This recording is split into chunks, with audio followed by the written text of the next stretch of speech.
Hello and welcome to another video, and this is the second time I'm recording this one because I forgot to plug the microphone in and the sound was terrible, so I re-recorded it. I only got a little way into it and I realised that the microphone weren't on, so there we go. Today we are looking at an old workhouse that is in Billericay in Essex. Now this workhouse had a bit of a strange history. It was originally built as a workhouse, then moved into sort of like a mini hospital before coming St Andrew's Hospital in Billericay, then finally turning up into these private flats, and that is the state that it's in today. So again, first of all, I just want to say to you, thank you for your support. Make sure you turn your notifications on the videos, because I think for some reason they're not being shared out when I do my videos. In the first few hours, I think I only get about 200-300 views, and that is shared out to all my subscribers. So if you've not got your notifications on, you're not getting notified when I upload a video. But anyway, let's get on to this video. And so this is the haunted workhouse in Billericay. So this workhouse, to give it the proper name, is the Union House, and now it's a part of what they call the Grey Lady Place, which we'll come into in a minute.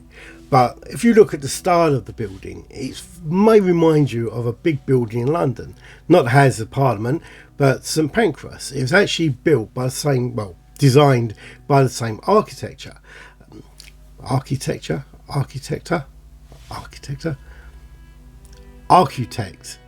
It's actually built by the same, designed by the same architect, which was George Gilbert Scott.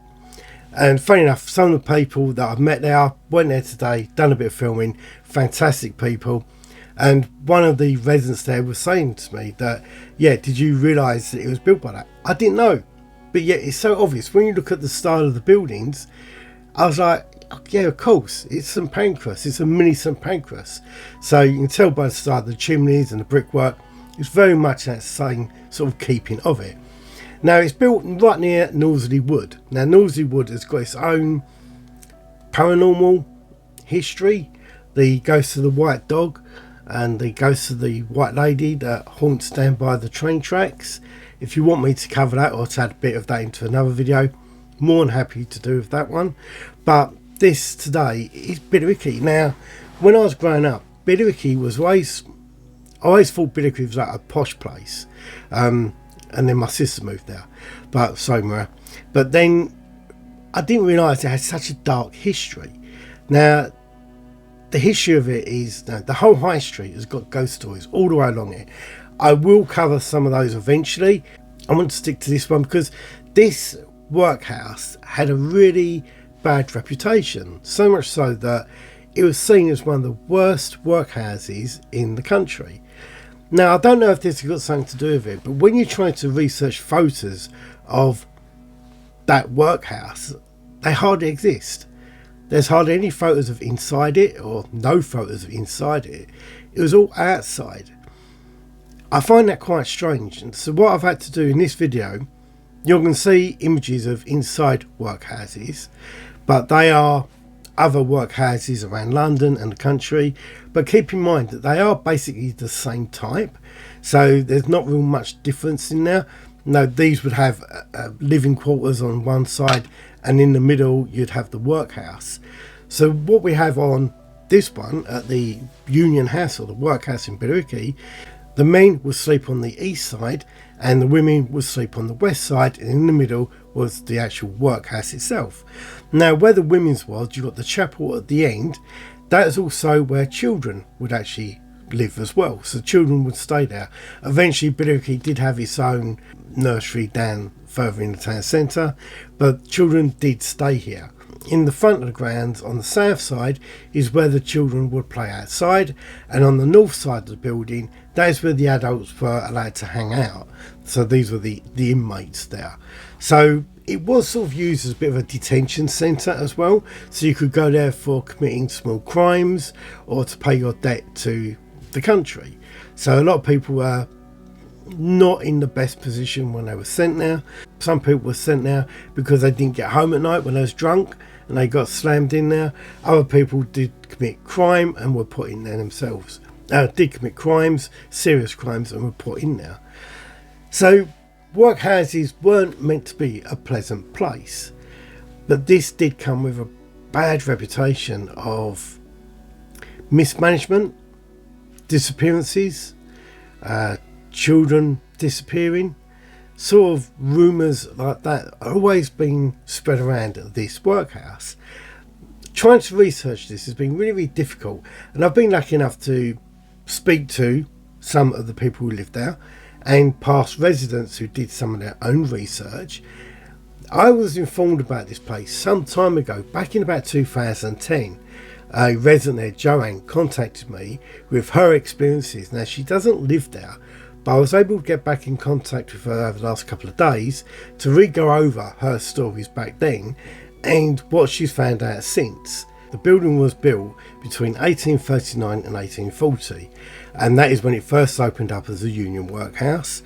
And then around about 1930 it turned into a mini hospital before coming to St Andrew's Hospital up until about 1990 something, and then it shut down and then got moved into private flats. Now all they've done on these flats is to put studded walls up through the hospital wards that were there and the offices to convert them into these flats, studded walls. Now I always get nervous when I go to visit a location, not knowing what to expect the reception will be if I bump into residents there. And today I was so surprised. I did bump into many residents there, and they added to my stories that I know or reaffirmed some of the information I know, and it was lovely to meet them. And yeah, there's one gentleman there, when we were talking about the building, he pointed out that I was correct about some pancreas. And so yeah, it's one of those things that you don't know how people are going to feel when you tell them that a place is haunted. Now, being that the entrance to the property is Grey Lady Place, I think there may be a clue they know. But surprisingly, not many people in Billericay know that it was a workhouse and the dark history that this workhouse brought with it. And some of the people lived there for quite a few years and didn't know it used to be a workhouse. They knew it used to be a hospital converted, but didn't know the other side of the history of it. I don't know if that could be putting people off, and why it's hard to research the history of this place. I think not this should be celebrated, but it is a part of our culture, and it's important to put our history out there. When I was there today, I parked up in the main area, so it's designed as like a H, so I parked in the middle of the H, walked back out to where the first entrance is, where it says Grey Lady Place, and then walked up and I started filming, and I was getting a bit nervous. I did see a gentleman pull up in his car, and I'm thinking he's going to say something to me and have a go at me and ask me why I'm filming. And he said something. I went, "Oh, nothing to be afraid of unless you're looking for ghosts or something like that." And he went, "Oh, what? The Grey Lady? The Grey Lady ghost who walks through the corridors?" I went, "You know about it?" And had a great conversation. He was telling me that one of his friends had come over and didn't know anything about it. And the guy had lived in Billericay for a long time and didn't know the history of this place. So again, it's one of those areas that you don't, even if you live local, you may not know how this place come about. I mean, it is a stunning looking building, and I guess I was there during the daytime, didn't feel creepy. Then again, I didn't go inside it or anything like that. But going back to the resident that contacted me in about 2010, her name was Joanne. And now Joanne contacted me regarding this Grey Lady walking through her living room and her kitchen and passing through into her neighbour's property. Now the neighbour also see it at the same time.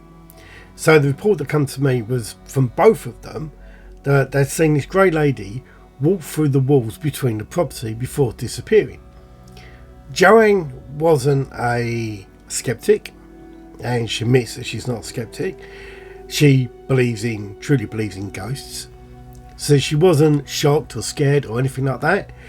And she believes some of her actions may have triggered bigger events that happened. But I'll let you decide on that as we go along. So a week after Joanne had first seen this lady, she invited some of her friends over to do a Ouija board. Now, I won't touch Ouija boards. I think bad karma. Even though I poo-pooed them and it was a toy and all this sort of stuff. But yeah, it's something I don't really want to get involved in. I'll probably leave that there and say no more about it. But they'd done this Ouija board, and while I was sitting there in the kitchen around the Ouija board, her and her friends were asking it questions when the Ouija board apparently lifted up and flew across the kitchen floor.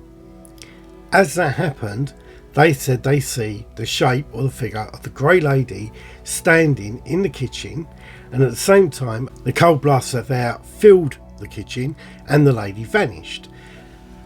She, again, not scared, not ran out. They just think they had a good evening.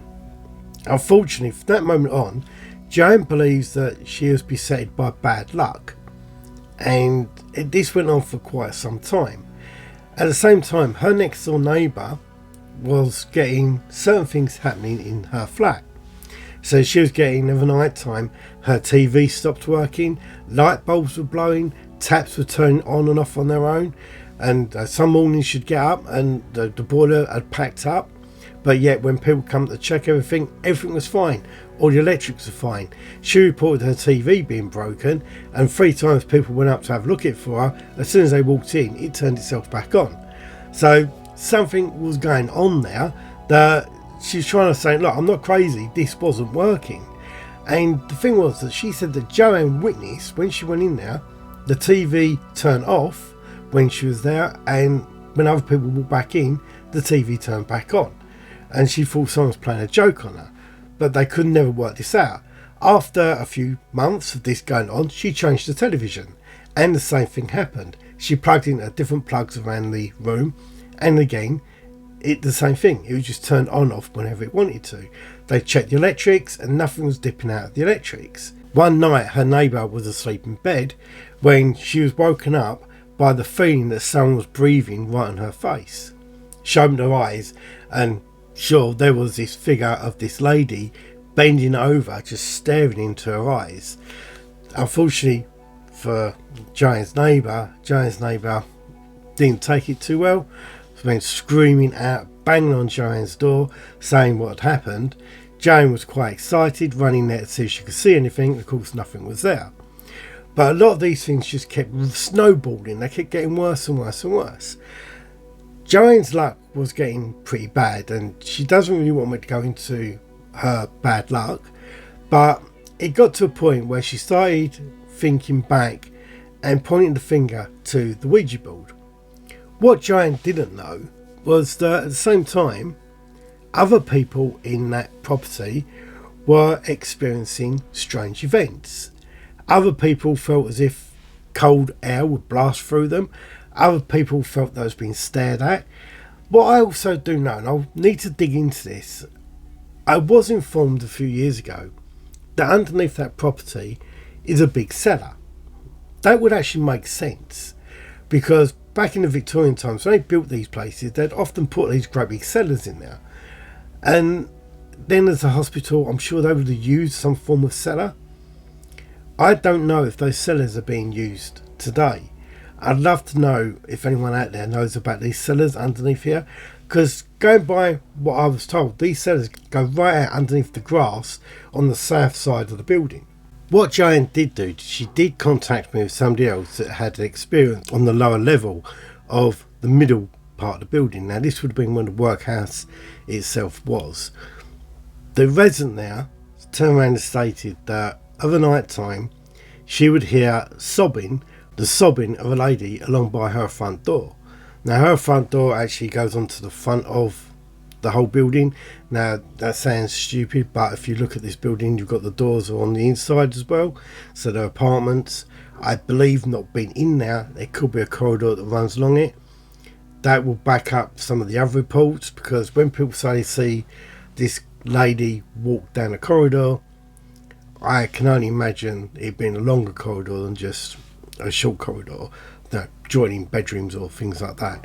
But this other lady that lived on the lower levels, that was having this woman sobbing outside her house, turned around and said that it was so loud that she'd get up of a night time, open up the front door and see what it was. And she thought, wait, it was a cat making a noise outside or a fox. She went out there, had a look around, couldn't see anything. She went back in and sat down, and the noise got louder. But as she got closer to her, and the noise passed through into where her bathroom was.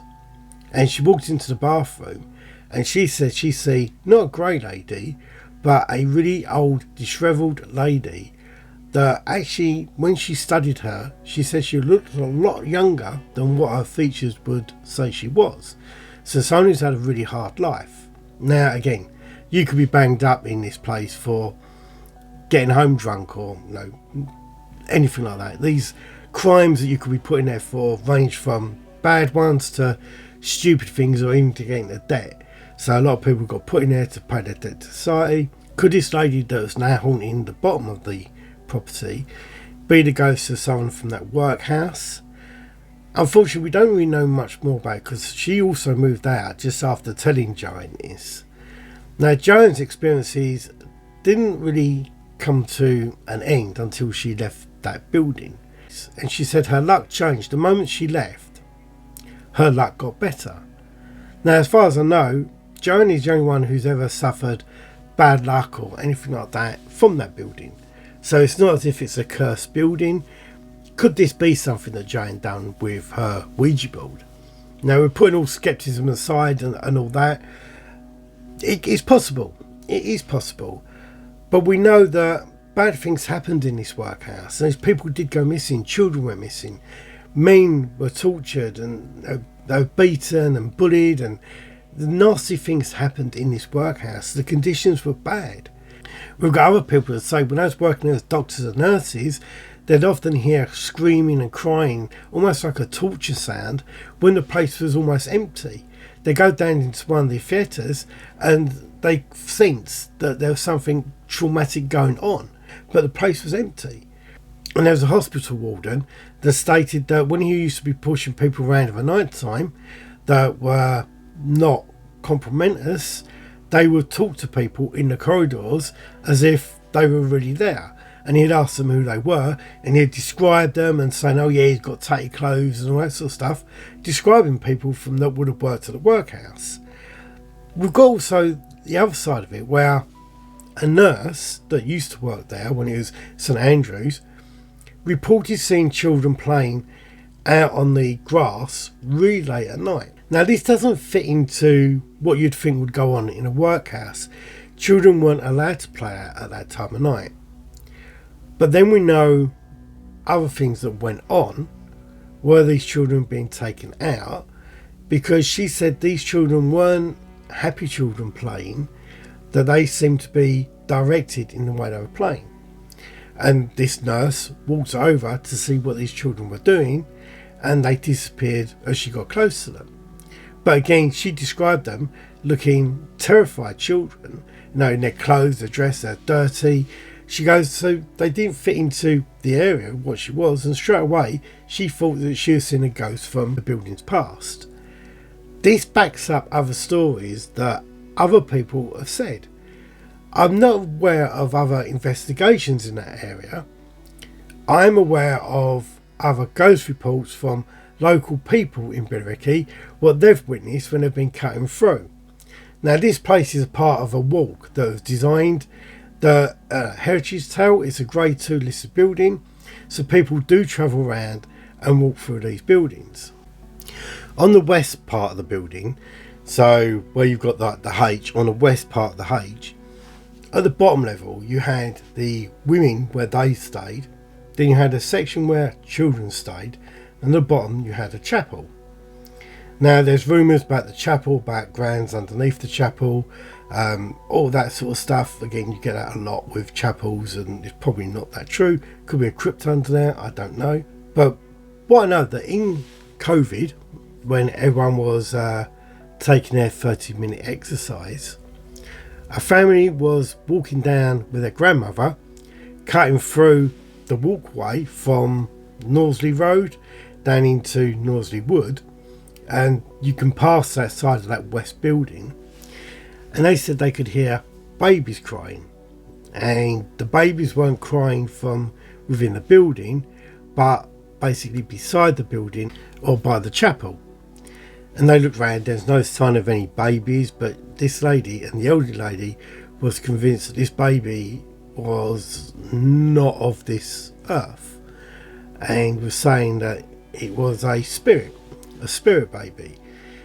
Now, the family were concerned for their grandmother because they thought she may be suffering from something. And I'm not trying to beat around the bush, but they thought that she'd come down with dementia anyway.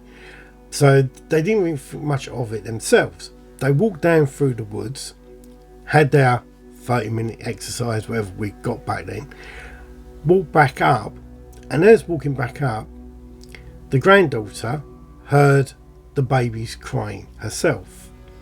And she described them coming from underneath the chapel. Now, this is why I asked about, is there a crypt under there or anything like that?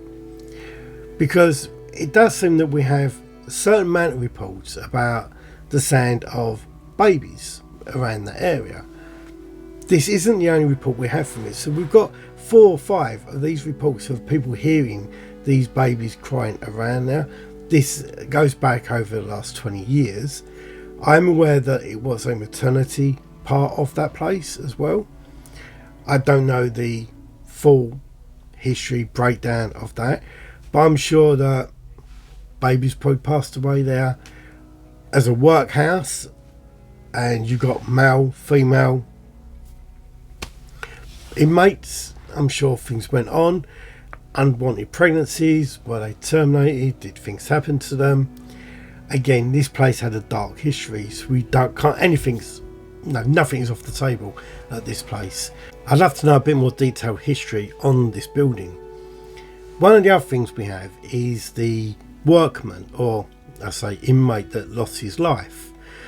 Now, going back through some of the records, again, it's tricky to find this sort of stuff, and you're looking at censuses from old, 1850 something census. I can't remember what it was. So there's a huge amount of deaths recorded at the workplace. Now, this could be through natural deaths or accidents, and they weren't uncommon at this place. So we've got to take things with a pinch of salt, and I guess crimes against people were quite common. On this one, what we have is a gentleman that was in his early 50s that unfortunately died in an accident in his workplace. What we're told, again, we use the term probably accident quite loosely, was that his body was taken out of the main workplace and was placed in the chapel.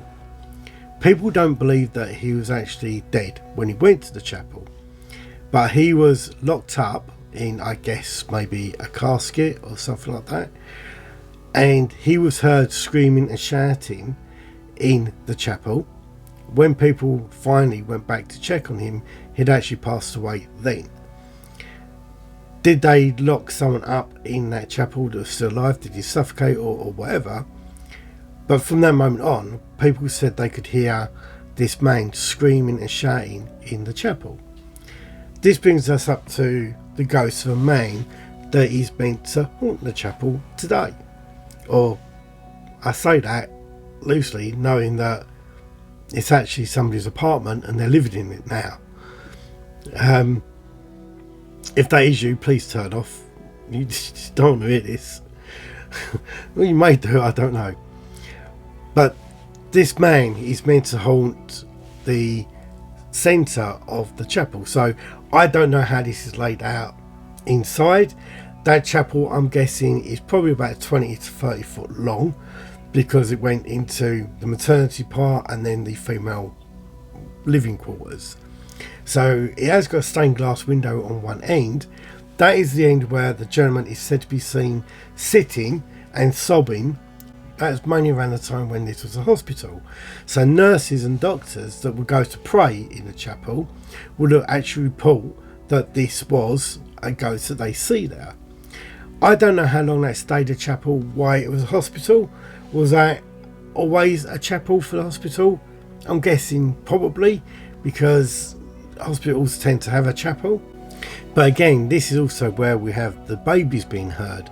So there seems to be quite a lot of this activity around the chapel area. Again, we don't know all the history of it, and I keep saying that, but we don't, and it's just been really hard to dig into it. And yeah, I wish we had more. But just saying that, on the edge, you've got a new lot of buildings that have been put up. So you've got like H, then the bottom of the H, the top of the H, you've got new buildings put along now. One of the ladies I spoke to today, she used to live in one of the houses down that end, and she said that she felt something brush past her. I then turned around and said, I'm very much aware that those two houses at the end are meant to be haunted, but not quite in the building, sort of like outside the building. So we're meant to have two ladies that are seen bending over, sort of like on their knees almost, sobbing and crying, looking around the floor. Does this link up with the babies? Again, are these victims, are these mums that maybe lost their life, or mums mourning the death of their babies, all around the area of where this chapel stained glass window is, and come over onto this building where the new houses are? Again, we don't know what's underneath the grounds, but what's built under it. So looking at the plans are quite extensive, and I know other apartments were built on the north side. I don't know much about the south side. I know the south side, the grass area, is where the children would always play. Again, that was where the children play there, and again, we've got ghosts of children that are meant to play there, not in character, and late at night. You think if children were going to be haunting it, it would be during the day.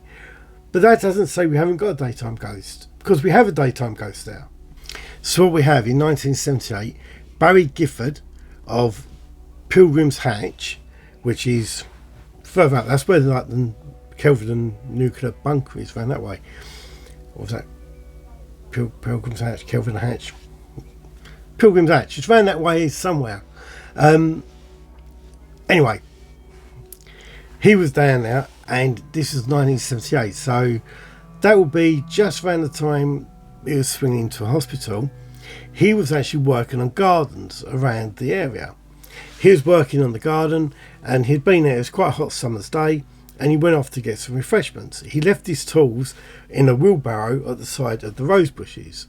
He walked away, come back, and the wheelbarrow was turned upside down with the forks and the shovels sitting on top in a pattern. He thought someone was having a laugh with him, so he thought nothing of it. He flew back over, carried on doing his work, and then again he turned his back and he looked back, and the spade and the shovel again was on top of the barrow, pointing up in like a pyramid shape. He's looking around thinking, someone's got to be able to laugh with me. He heard a little giggle. Now this giggle, he said, sounded like a little schoolboy, like that little cheeky giggle that you'd hear. He turned around, he's thinking, they're in the bushes, they've got to be in the bushes. He's looking around, he can't find nobody. He moves his wheelbarrow down a little bit further, and he thinks they're probably around the other side of the bushes. He goes around the other side of the bushes, does a loop, comes back to where his wheelbarrow was, or is, and it was upside down again, with all the forks and shovels put back up again in a pattern. This was basically enough to him to think that, yeah, he's ghost. Yeah, he's a poltergeist. Now, again, you've got to remember the type of films that were coming out around there, The Exorcist and all that sort of stuff. 78 is probably around the time we was getting quite some good horror films coming out. So he probably spooked himself a little bit too much. But he never went back. So that was enough for him. He'd had it. He's not sticking around for that, and he went. But he reported hearing this childlike voice, this little cheeky giggle, and I think if that is the ghost of a young boy down there, he seemed quite happy enough that he just mucking about with people. I do wonder if other people have heard other stories about this place. Billericay has got quite a long dark history. Now you go down the whole high street, there's loads of ghost stories down there, and one of them was the Blue Boar. Where the Blue Boar is, that building that is the foundations of, there's horrific history there, absolutely horrific. You wouldn't know that. Now you've got the Blue Boar pub there now. But what went on that land is just horrible. And you've got lots of history. You can go research that yourself. But yeah, I think for me it was quite enlightening thinking. Enlightening. I can't say it. Enlightening. Finding out that Billericay had such a dark past. And I love it. Much darker than Fobbing. I mean, I know we have some dark stuff up there with witches and that, but like workhouses and all this stuff is quite good, isn't it? But yeah, so my sister's gonna kill me. She lives in New Zealand now, so. But yeah, I'm going well off track now anyway. But so I'm just gonna go back on something. And that was about Joanne. When Joanne was telling me this stuff about the Grey Lady going through the corridors, she was quite excited about it, and I get that. If you believe in ghosts, and you know, yeah, it's exciting, I guess. So like when we used to do paranormal investigations, we would love it if we got something that we heard something that we could not explain, or we had something on tape that weren't an orb, dust. It would excite us. So for Joanne, seeing this figure walking down her corridor was probably the best thing ever for her. What she didn't know was that nurses had already reported seeing that Grey Lady walking through there when it was St Andrew's Hospital. So even way back before Joanne moved in and these were apartments, people would report seeing this Grey Lady walking not just across the corridor at the top middle section of where the H is, like the middle H, but also on where the male residents were. They see this lady walking across the corridors over there. Being it's in both sides, I think this lady may be more than just a inmate. Maybe she was someone who worked there. Maybe she was related to the master, that these places had a master that they'd all answer to. Maybe it's the master's wife that haunts it. What we know is that the final report we have of her, she turns out not to be the nicest person. So we're going back to when this was a infirmary type hospital, so before it was turned directly into a proper hospital. So we're going around about 1935, 1940. We have a report of this Grey Lady terrifying a nurse in a room that shows a different side of maybe poltergeist activity.